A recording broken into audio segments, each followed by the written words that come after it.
se a Dilane vai vir.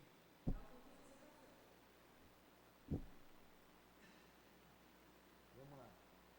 Um estudo tão importante, ela vai fazer café. É bem hora dela fazer café.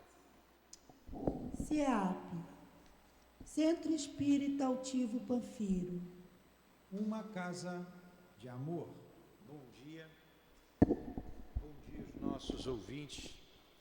Que Jesus abençoe a nossa manhã de estudos. Vamos ler o Evangelho, bem-aventurados os pobres de espíritos, e em seguida nós vamos dar continuidade ao estudo do livro Memória de um Suicida. É o item 11. Vou pegar aqui um parágrafo. Ó, meu Deus, será preciso que o Cristo venha uma segunda vez à terra para ensinar aos homens as tuas leis que eles esqueceram? Deverá ainda expulsar os vendedores do templo que maculam a tua casa, que é um lugar somente de orações?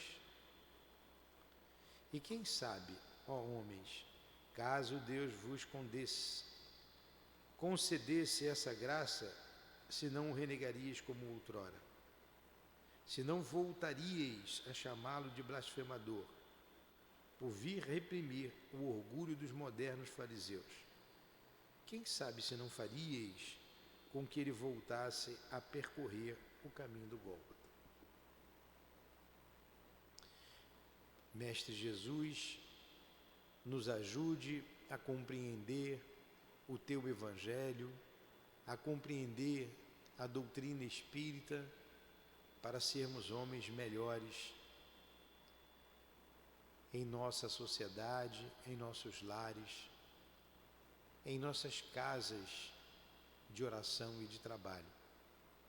Inspira-nos através dos teus enviados neste momento de estudo, de reflexão, que a nossa irmã Ivone, o Camilo, que o nosso irmão Leon Denis possa estar junto a nós, a nos inspirar o que eles escreveram.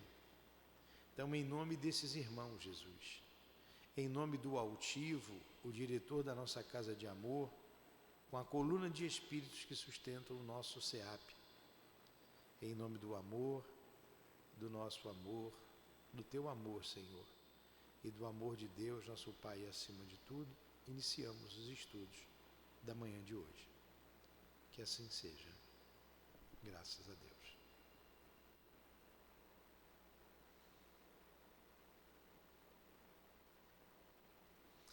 Então nós lemos aqui um parágrafo aqui do Evangelho, quando ele faz uma pergunta, né? Será que é necessário Jesus vir novamente à terra?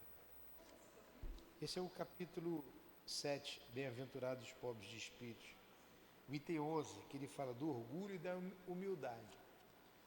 E se ele viesse, será que a gente não ia fazer a mesma coisa com ele? Essa foi a pergunta aqui. Que a gente tem tanto material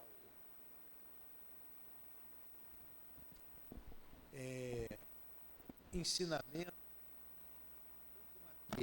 tanto ensinamento para a gente refletir, né? Para que será que é necessário voltar aqui nesse momento? Será que a doutrina espírita não nos esclarece como tem? Aí tem gente esperando. Tá? Ó, eu vou trocar aqui de microfone, tá? Troca aqui para o verde, por favor. Pronto. Para a gente agir como deveria. Então vamos lá. O Memória de um Suicida é um livro que traz a experiência de um grupo de espíritos que se suicidou.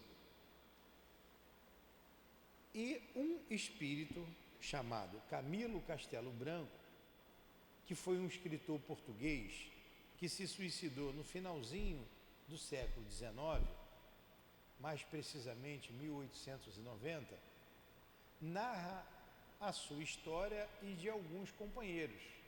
desde o momento do suicídio, passando pelo Vale dos Suicidas, chegando à colônia espírita.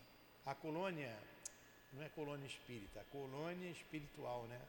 Não tem nem espiritual. A colônia Maria de Nazaré, aonde são acolhidos esses espíritos.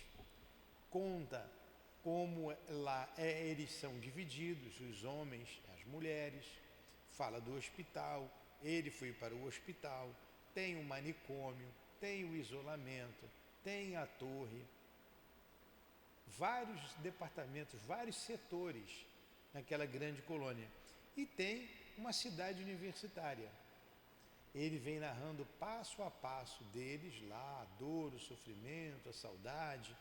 Conta a história de um nosso irmão, de um desses irmãos, o Jerônimo, que se rebelou, quis vir à terra, ver a sua família. E aqui ele encontrou muita dor, porque se deparou com a triste situação da família, dos filhos, da esposa. E chega um momento que eles são liberados do hospital, depois de alguns anos de internato, e são livres para reencarnar, para trabalhar, servir, ou para não fazer nada. Então o que aconteceu? Um grupo resolveu estudar, aprofundar o seu conhecimento, um conhecimento iniciático. O que é o conhecimento iniciático? É o conhecimento a respeito das leis da vida, a respeito da reencarnação, a respeito do Evangelho. O Evangelho é a base de tudo, o Evangelho do Cristo. A respeito da comunicabilidade das ideias espíritas, vamos assim dizer, dentre outras matérias que eles estudaram, vêm estudando no mundo espiritual. E um grupo de aproximadamente 200 espíritos. São designados 3 catedráticos para estar ao lado deles. Ele contou aqui a história de cada um deles. E agora eles passaram a um ponto crucial na vida deles, que é o autoconhecimento, o autodescobrimento. O que nós precisamos fazer? Não como eles vão fazer aqui, uma regressão de memória, que é muito doloroso para eles. Inclusive contou o fato aqui de um brasileiro que está com eles. Como é o nome do brasileiro? Um brasileiro, daqui a pouco eu lembro o nome dele. Então um brasileiro se suicidou, mas antes ele tinha quer ver o nome dele? Está escrito aqui, é só ler.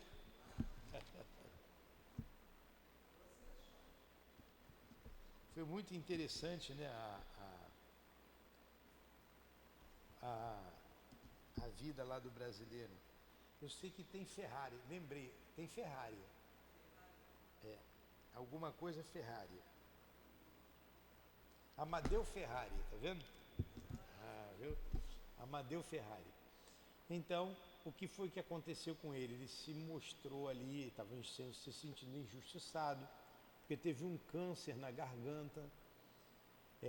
Estou só recordando um pouquinho aqui, que é boa essa lembrança, né? Ele ia casar, ficou noivo, com um câncer na garganta, ele acabou se matando. Ele também desviou uma quantia de dinheiro do banco para se tratar. Como não deu certo, ele acabou se suicidando. E descobriu aqui por que o câncer na garganta. Quando ele faz a regressão, ele era um escravocrata, ele abusou de uma menina. Quando o pai da menina foi falar com ele, ele mandou colocar brasa na garganta, ou cortar a língua do rapaz, né? E o pai morreu de dor. Lembrando de tudo isso, desesperado, porque ele viu todas as cenas,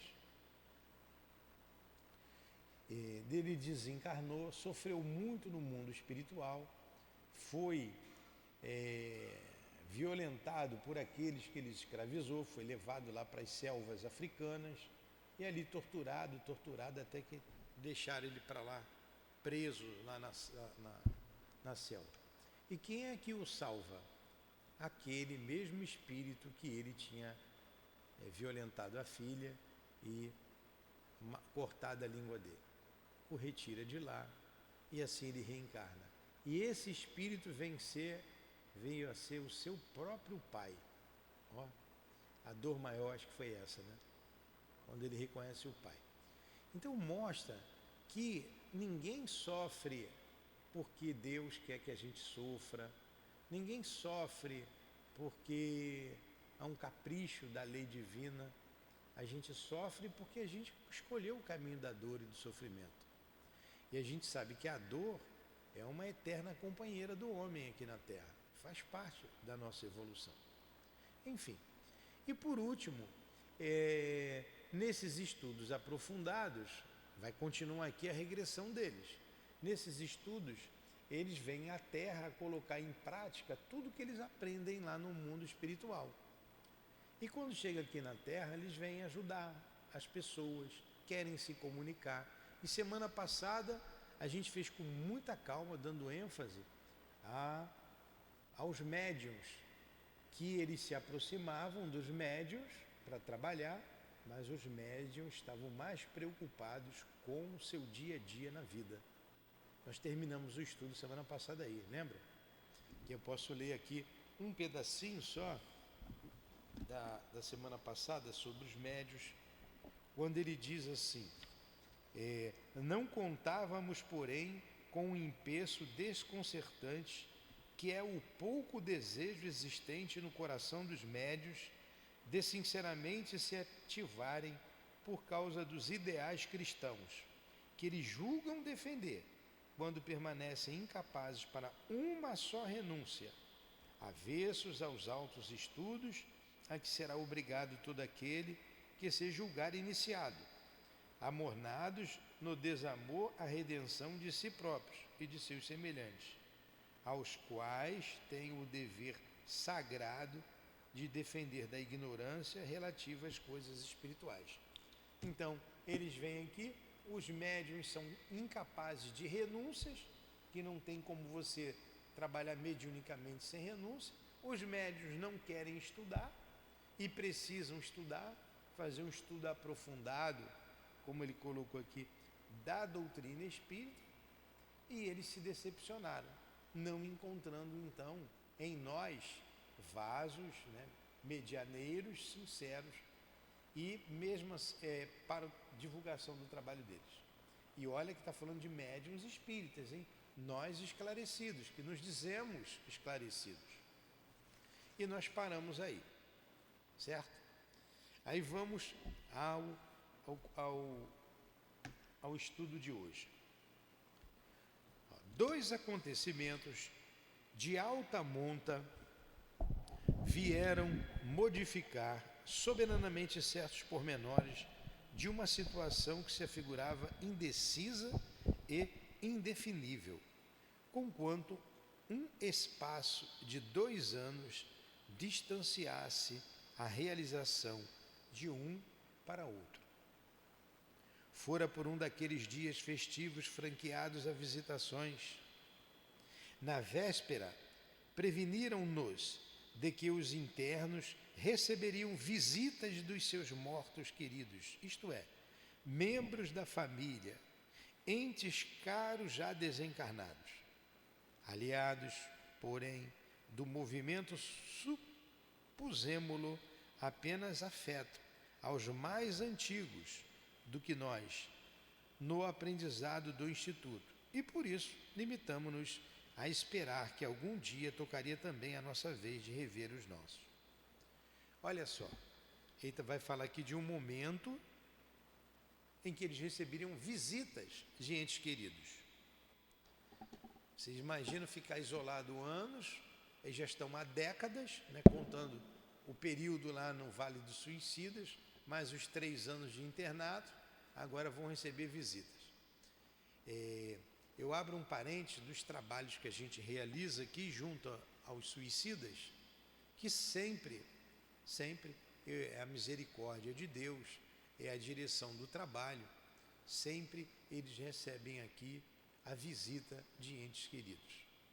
Os que vêm aqui, os que são trazidos para a nossa casa, para serem tratados aqui, e depois encaminhados para o Hospital Maria de Nazaré, ou para a Colônia Maria de Nazaré, num dos setores daquela colônia, todos recebem a visita dos seus entes queridos.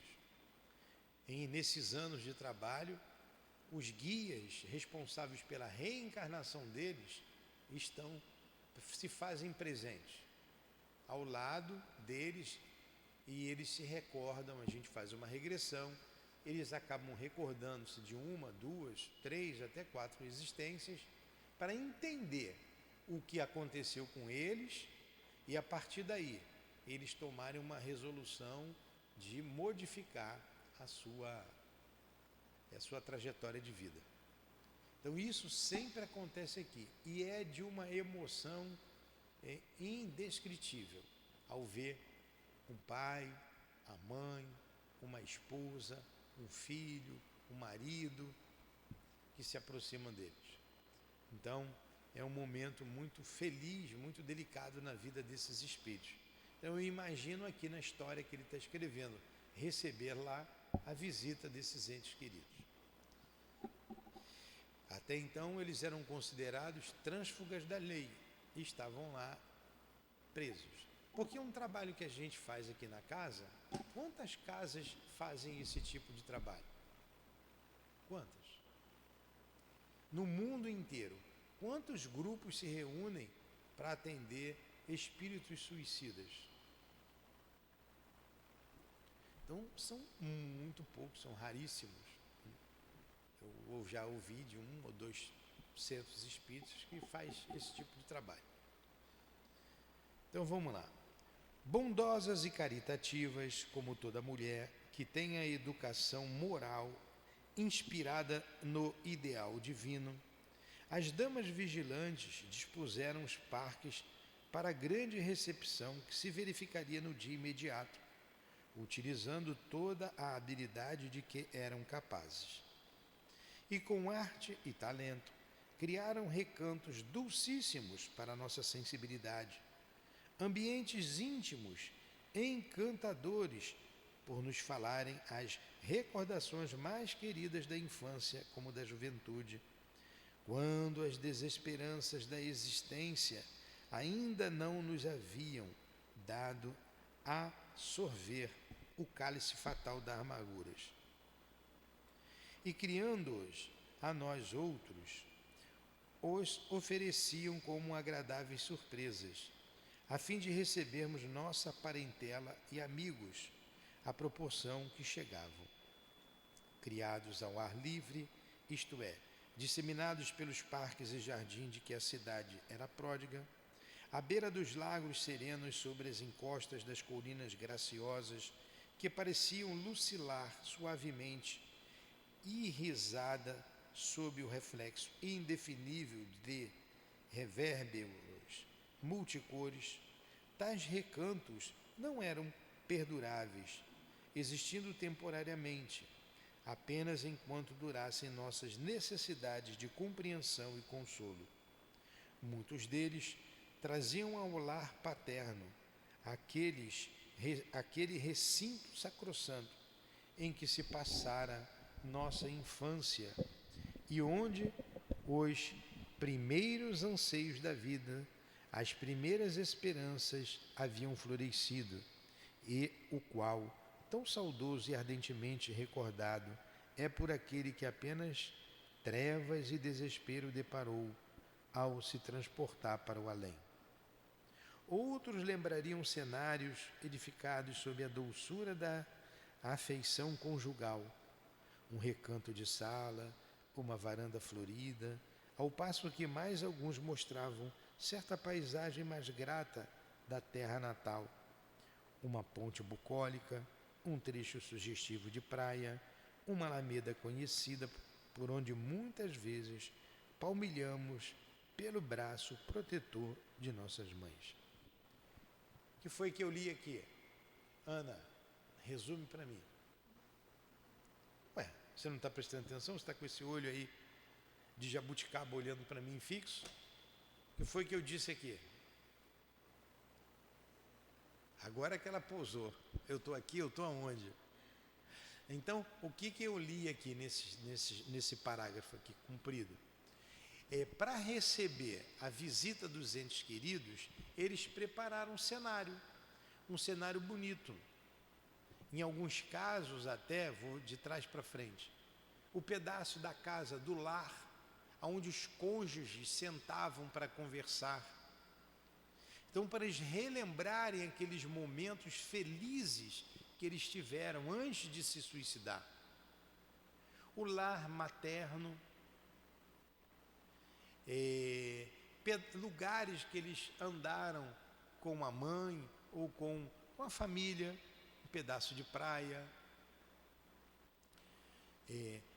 para que aquele momento fosse marcado de felicidade na vida deles, um momento de enlevo, de alegria espiritual para eles, porque há muito tempo eles estavam saudosos dos seus entes queridos, há muito tempo separados deles, então eles criaram todo um cenário para que se sentissem ali à vontade, com os seus familiares. Entendeu?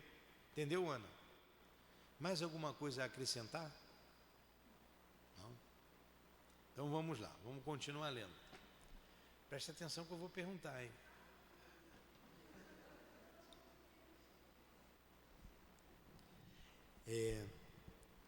E foi no próprio cenário, olha aí, que figurava a casa onde nasci. Aí ele vai contar dele aqui, o Camilo. Ó. Foi o próprio cenário que figurava a casa onde nasci, que tive a inefável satisfação de rever minha mãe querida, a qual, ainda na infância, eu vira morrer e sepultar, e de beijar as mãos como outrora, ao passo que me atirava, soluçando, aos braços protetores de meu velho pai, aliviando o coração de uma saudade que jamais se esfumara do meu coração torturado, sempre pela incompreensão e mil razões adversas. Agora você vê, né? Eu li aqui emocionado esse trecho. Ele, o Camilo, foi preparado a ele um cenário da casa onde ele nasceu e onde ele viveu, né? Até os 60 e poucos anos, quando se suicidou. E ali ele recebeu a visita da mãe e a visita do pai.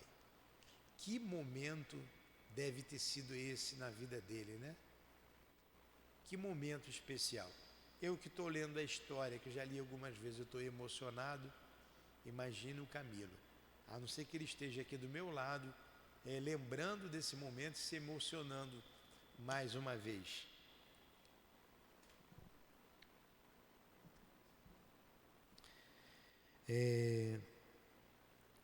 Revi minha esposa, a quem a morte arrebatara de meu destino em pleno sonho de um matrimônio venturoso, e a qual eu desde muito poderia ter reencontrado no invisível, não fora a rebeldia do meu gesto nefasto. Então a esposa que ele amava foi visitá-lo também, o pai, a mãe, a esposa, mas que o ato do suicídio abriu um abismo entre eles. Se ele não tivesse se suicidado, já teria encontrado a esposa há muito tempo.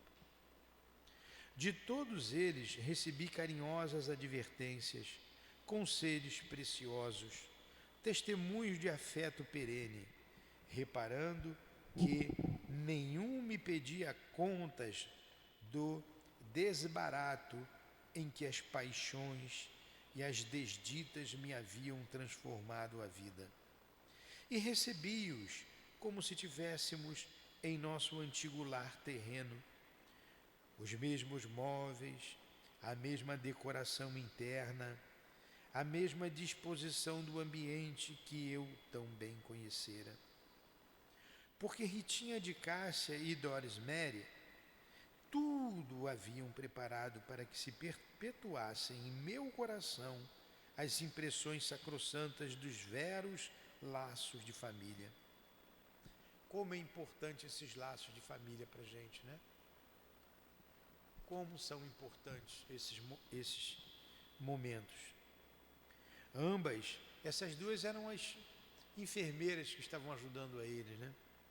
Ambas asseveraram mais tarde que nós mesmos, sem percebermos, fornecíamos elementos para que tudo fosse realizado assim, pois que nossos mestres, que sendo instrutores e educadores, eram também lídimos agentes da caridade, examinando nossos pensamentos e impressões mentais mais caras, descobriam o que de melhor nos calaria no ânimo e lhes transmitiam por mapas e visões equivalentes, a fim de que a reprodução fosse a mais consoladora possível, porquanto necessitaríamos de toda a serenidade, do maior estado de placidez mental possível ao nosso caso, para que muito aproveitássemos da aprendizagem a fazer. Agora você vê o quanto consolador era para eles esse momento e quantos recursos a espiritualidade tem que nós ainda não temos. Eles mesmos forneceram aqueles ambientes dentro do pensamento e do sentimento deles. Os instrutores eram rígidos, eram duros, né? Mas porém caridosos. E analisando o pensamento e o sentimento de cada um, viu que melhor seria para eles esse reencontro. E foi uma surpresa, né? Para cada um foi preparado um cenário momentâneo, né, que era construído ali através do pensamento desses guias, mas que foi marcante na vida deles e deve ser até hoje, quando eles lembram desse momento. Alguma pergunta? Não.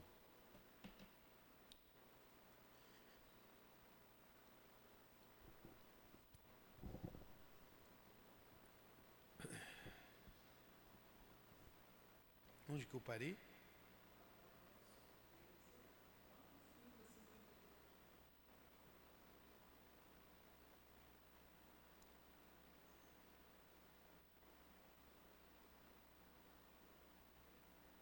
Para maior surpresa, você tinha que falar na última linha da página. Para maior surpresa, nossos entes caros acrescentaram que nada podiam fazer em nosso benefício, devido à situação melindrosa que criáramos com o suicídio, situação equivalente à do sentenciado terrestre, a quem as leis vigentes do país impõem método de vida à parte dos demais cidadãos. Olha que duro isso, hein? Estamos aqui, te amamos muito, mas a gente não pode fazer nada para mudar essa situação. Vocês são considerados trânsfugas da lei, como um preso aqui na terra. Por mais que a mãe ame o seu filho que está encarcerado, ela não pode tirá-lo dali. Por mais que ela tenha um lar para recebê-lo, ela não pode levá-lo para lá, porque ele precisa cumprir a pena dele. Ele foi cerceado da sociedade por colocar em risco esta mesma sociedade que o acolheu. O mesmo acontece lá com esses espíritos no mundo espiritual. Por mais que sejam amados, eles não podem fazer nada, a não ser levar o amor, o carinho, o afeto, o apoio, porque eles se envolveram no suicídio. Então fica mais aí uma vez para todos nós que o suicídio não resolve problema de ninguém. Suicídio é um engano, um logro, pois a morte não existe e a gente acaba se envolvendo em situações muito embaraçosas, que às vezes levam séculos para serem desembaraçadas. Muitas lágrimas derramei então, escondido meu rosto envergonhado, no seio compassivo de minha mãe, cujos conselhos salutares reanimaram minhas forças, reavivando em meu ser a esperança de dias menos acres para a consciência.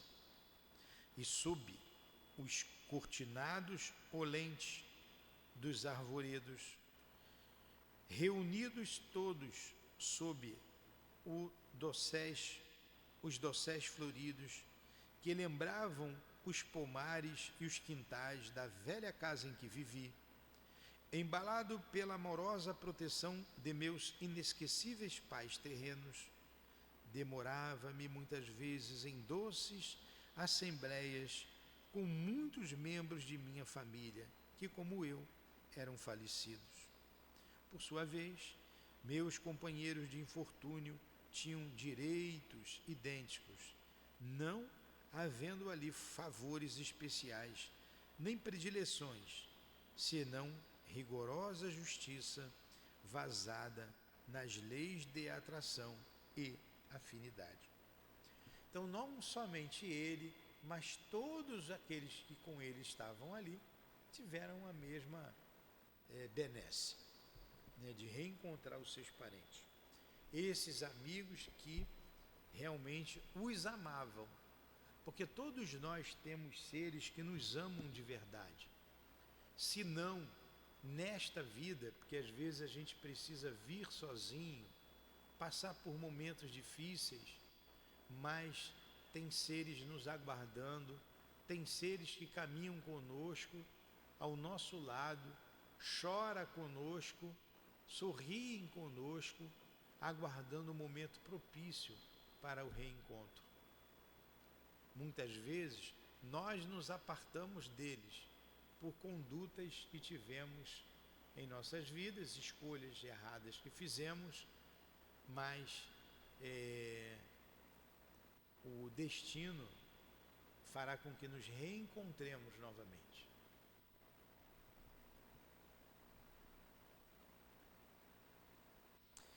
E finalmente, Belarmino de Queiroz de Souza pôde encontrar sua mãe, a quem amara com todas as forças do seu coração. Esse aí a gente estava curioso para saber da mãezinha dele, né? Lembra? O Belarmino era o professor de dialética, um poliglota, um homem muito culto, que se suicidou cortando os pulsos, porque teve o bacilo de Koch. Como é que é? A tuberculose. Olha, eu guardo o bacilo de Koch, mas a tuberculose não vem na minha cabeça. Então vamos lá ver o nosso Belarmino, saber da mãezinha dele. Lembra quando ele veio à terra e ele foi à casa que ele morava, foi ao sepulcro, foi no cemitério e não encontrou ninguém? E para a gente ficou a dúvida, será que ela se suicidou também? Vamos lá. E finalmente, Belarmino de Queiroz de Souza pôde encontrar sua mãe, a quem amara com todas as forças do seu coração, recebendo sua visita inesperada naquela mesma tarde. A este, no entanto, participara a senhora de Queiroz de Souza, que dor profunda e inconsolável a atingira com surpresa de vê-lo sucumbir ao suicídio, afetando-se-lhe a saúde irremediavelmente, sucumbindo ela também, meio ano depois, sem se resignar jamais à desventura de perdê-lo tão tragicamente. Olha, a mãezinha ficou tão triste, tão dorida, que 6 meses depois ela morreu, inconformada com o suicídio do filho que ela tanto amava. E mais, o filho a amava demais também, né?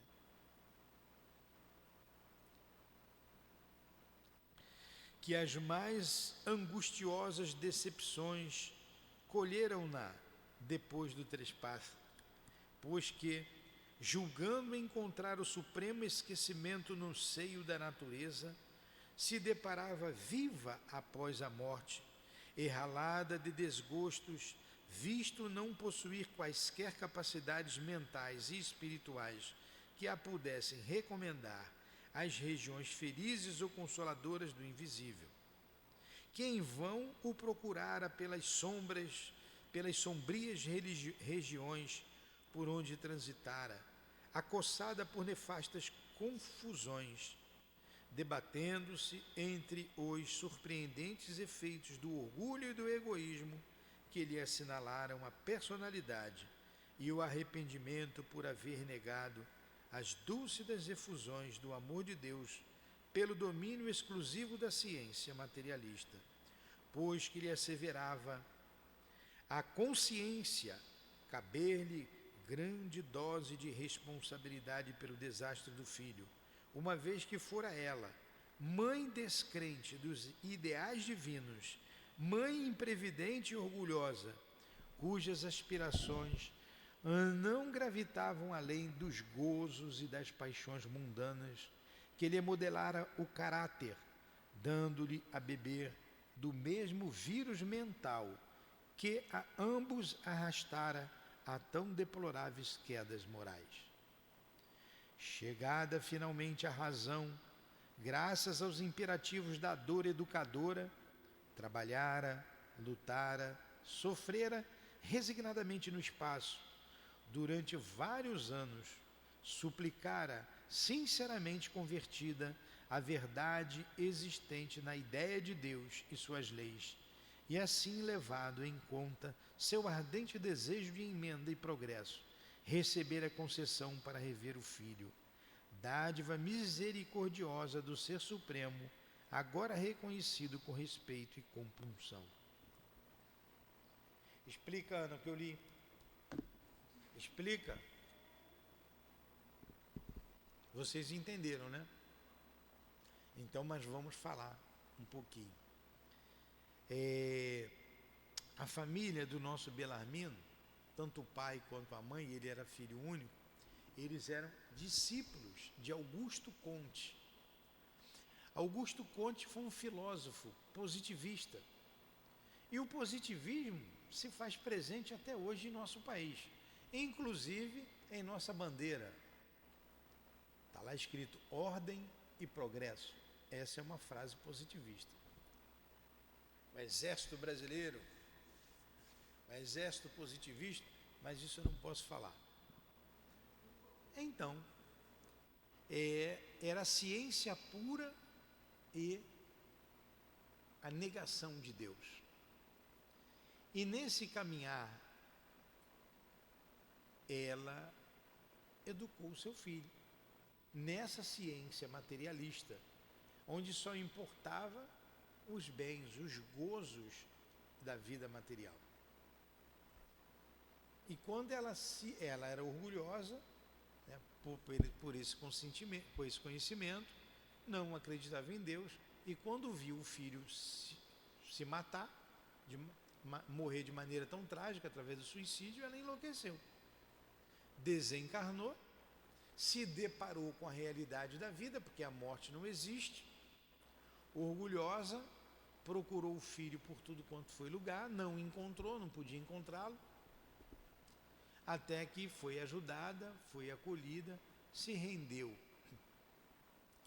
à crença em Deus, estava estudando numa outra colônia, sendo cuidada, pediu para rever o filho e a misericórdia de Deus concedeu esse momento.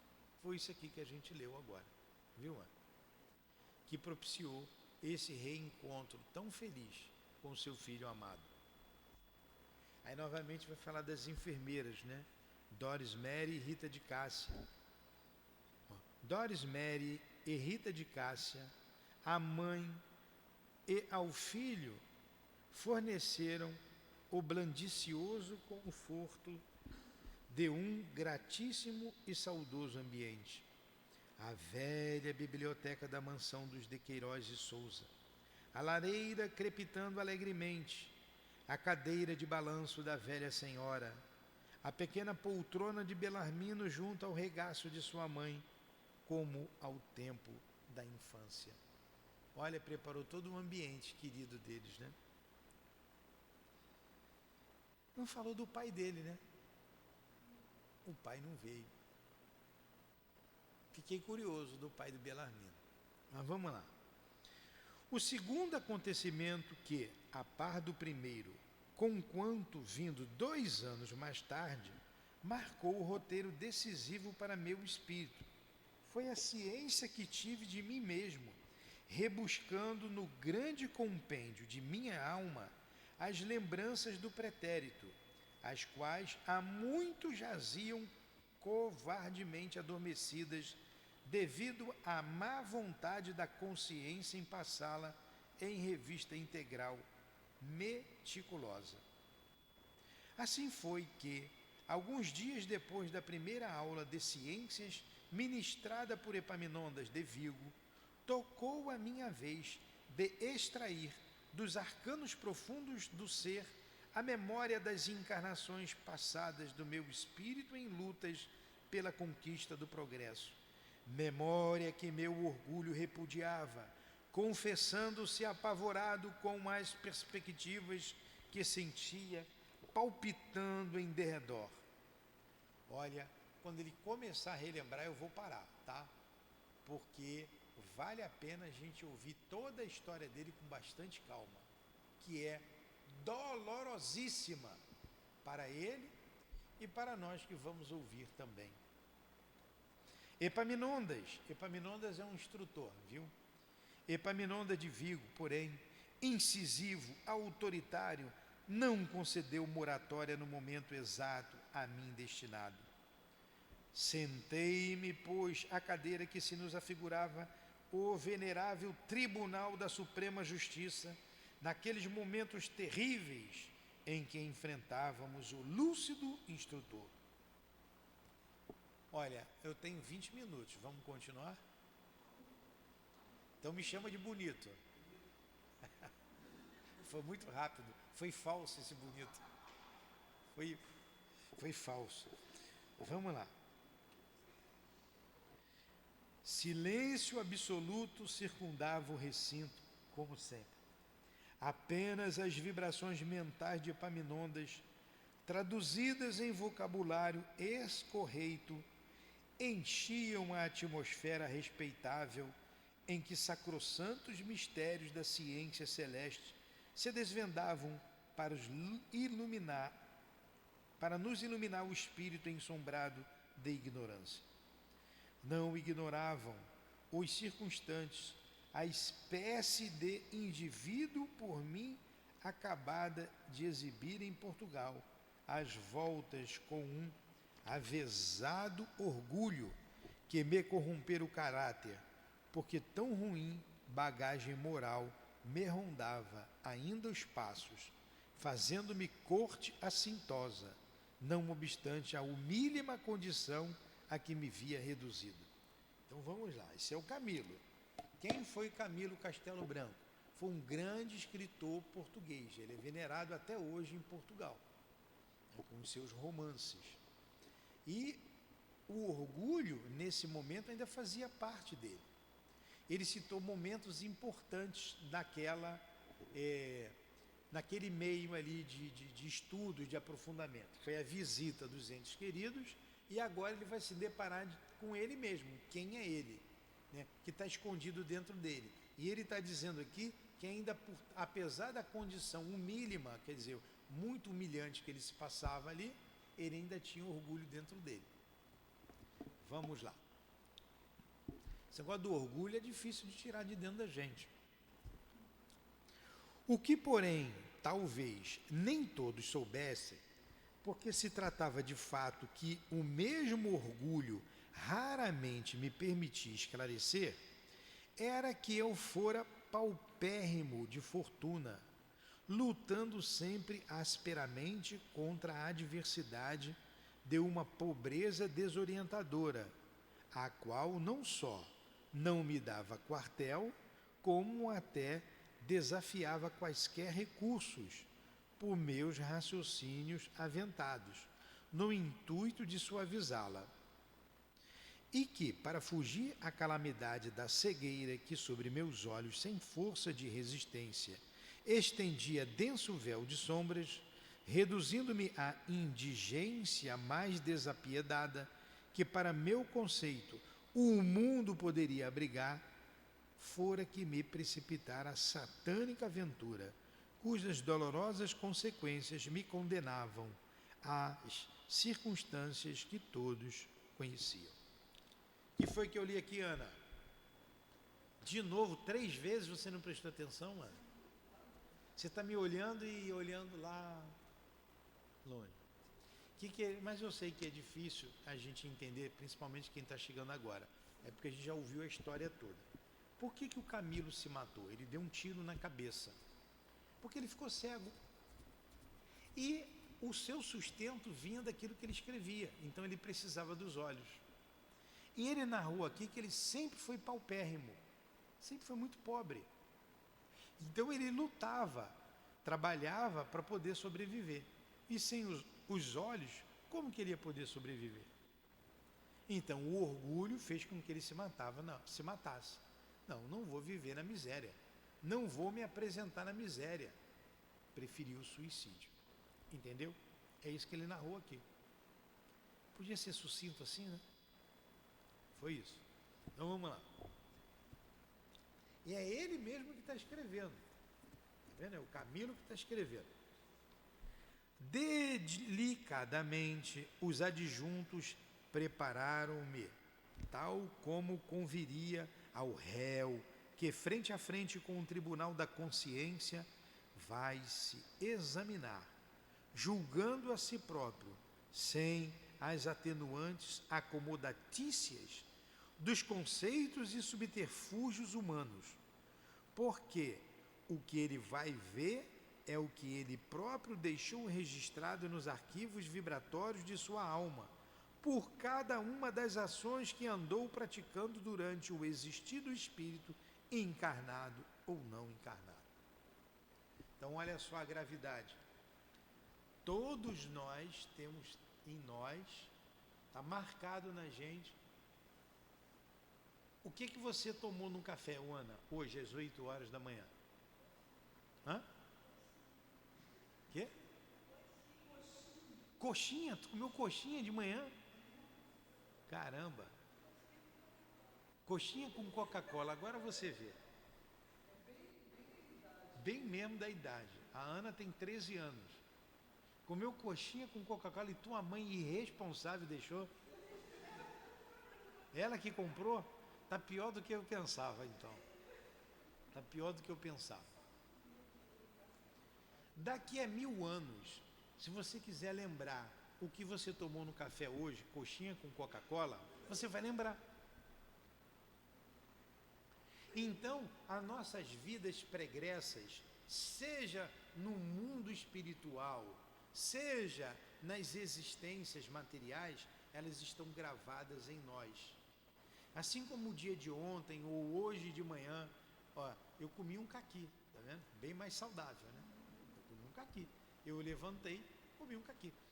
Então, fica tudo gravado. Assim como está na minha memória aqui, no meu pensamento, no meu cérebro, esse cérebro passa para o meu cérebro espiritual, que está no meu perispírito. Então, está tudo gravado aqui. Tudo, quem eu sou de verdade. Esses espíritos nos conhecem. Por exemplo, o altivo, ele sabe quem eu sou? Muito mais do que eu. Ele olha assim, Newton, baixa a tua bola. Conheço teu passado. Né? Eu conheço teu passado. Não tem essa frase? Conheço teu passado? Pois é, conhece. Mas a bondade deles não nos julgam. Eles não nos julgam. O que importa é o que a gente está fazendo agora, o esforço que a gente está fazendo para se reerguer diante da lei de Deus. Porque passado triste todos nós tivemos. Basta ver a terra, a história, a nossa história, a história dos povos, que a gente sempre teve envolvido. Então, tudo está gravado em nós. E é isso que vai acontecer com Camilo. Ele vai ver nele, ele só vai ver o que está nele. Ele mesmo vai dizer quem foi ele. Entenderam? Entendeu, Ana? Então tá bom. Se a gente fizesse aqui, tem um trabalho de regressão de memória. Olha, eu estou olhando ali, está 20 para as 3. Por isso que eu estou falando que faltam só 20 minutos. Eu não sei da hora, o relógio está parado ali. São 9h48, faltam 12 minutos. A regressão de memória nada mais é do que a gente vê o nosso passado.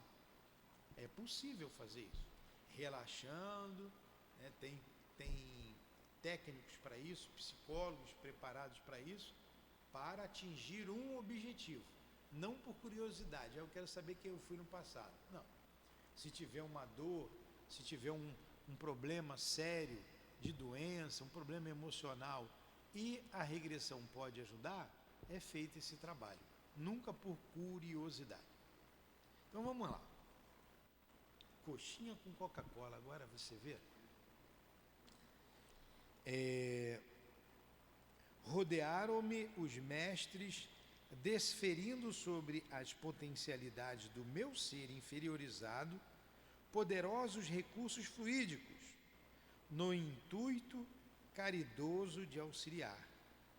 Era como se fossem médicos que me operassem a alma, pondo a descoberto sua anatomia, para que eu mesmo a examinasse, descobrindo as origens dos males ferrenhos que me perseguiam, sem mais acusar a providência.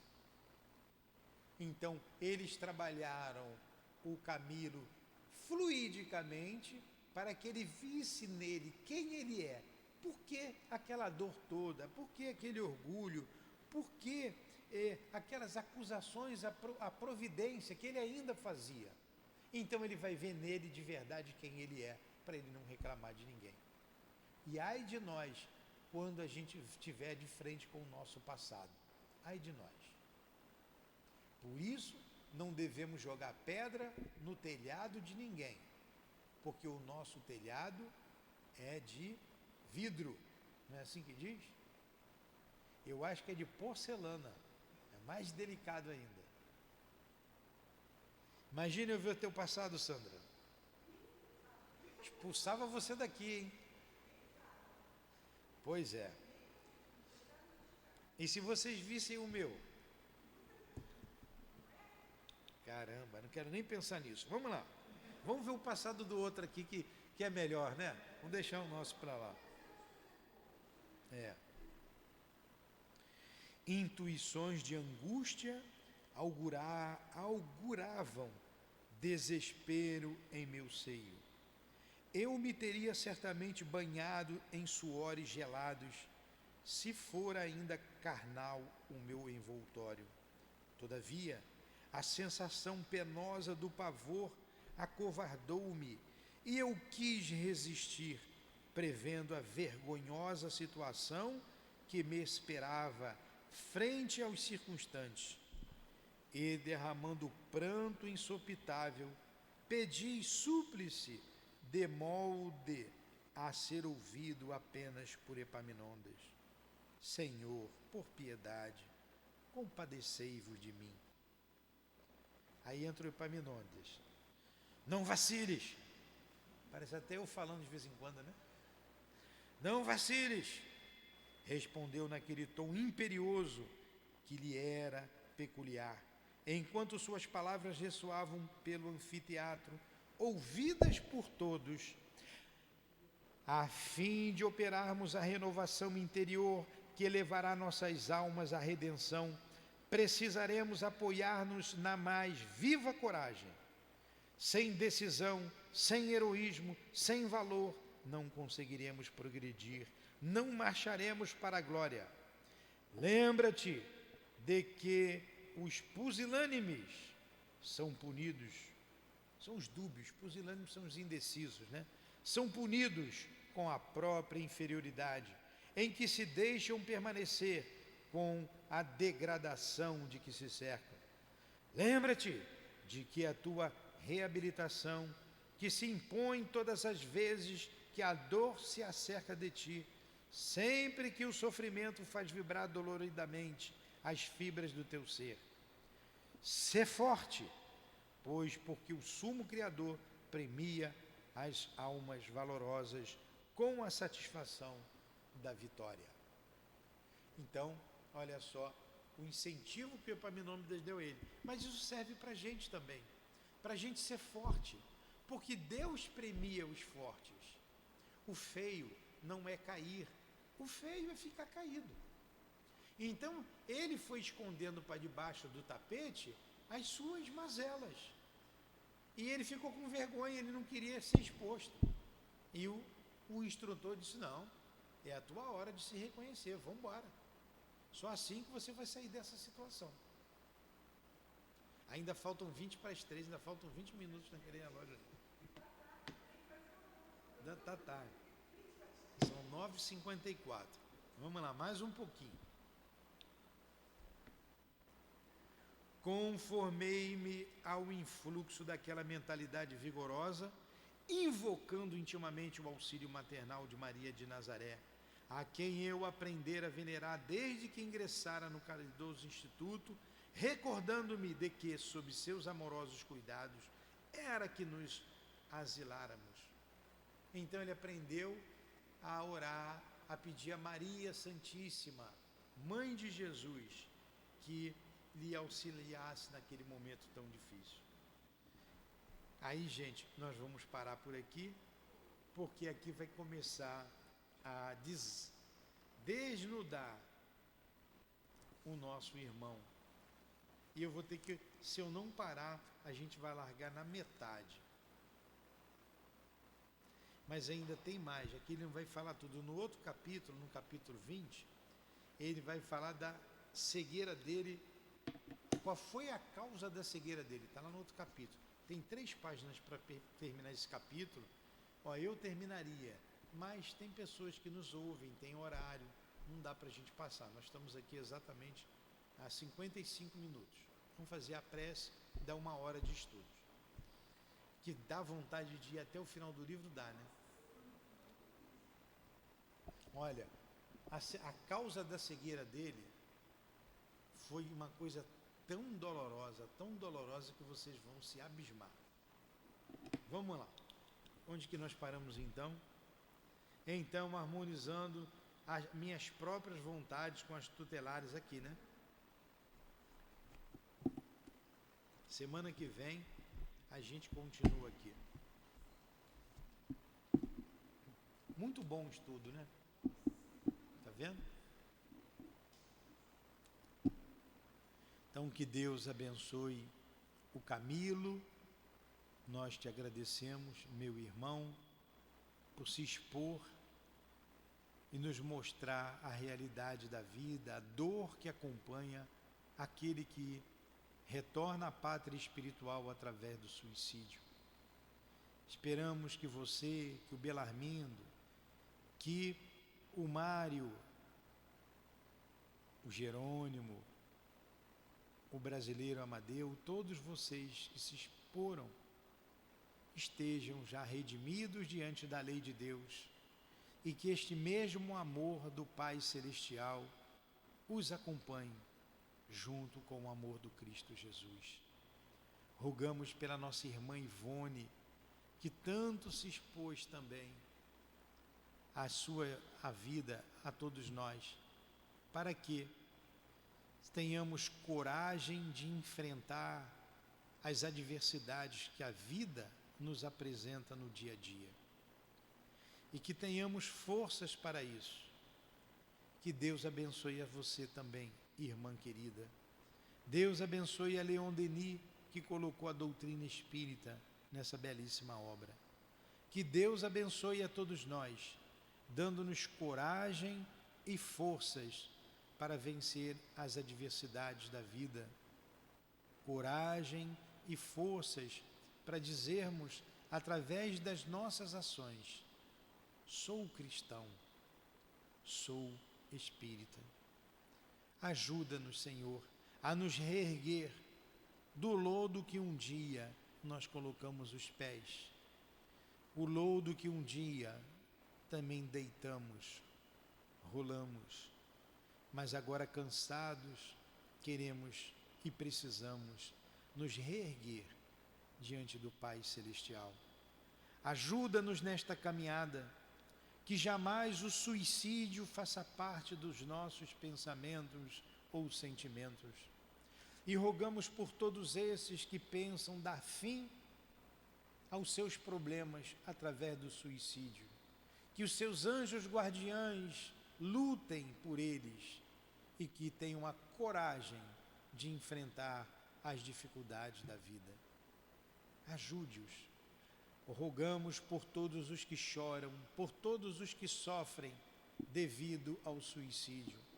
Não só os que cometeram os atos, mas os familiares que ficaram e que tanto sofrem, mães, pais, esposas e esposos, filhos que tanto choram por estes amados, que encontrem consolação no amor de Deus, que encontrem consolação no amor do Cristo Jesus, que encontrem consolação no amor dos seus guias e benfeitores. Rogai por nós, Senhor, rogai por nós, que seja banido da terra o suicídio. Em nome, então, do amor desses guias, que se não fosse eles, viveríamos num caos. Em nome do amor de Jesus Cristo pela humanidade, em nome do amor do nosso altivo, dos guias desta casa, que se fazem presentes junto a nós. Em nome do nosso amor, Lourdinha, mas que seja acima de tudo, em nome do amor de Deus, o Criador, que encerramos os estudos da manhã de hoje em torno do livro Memórias de um Suicida. Que assim seja. Graças a Deus.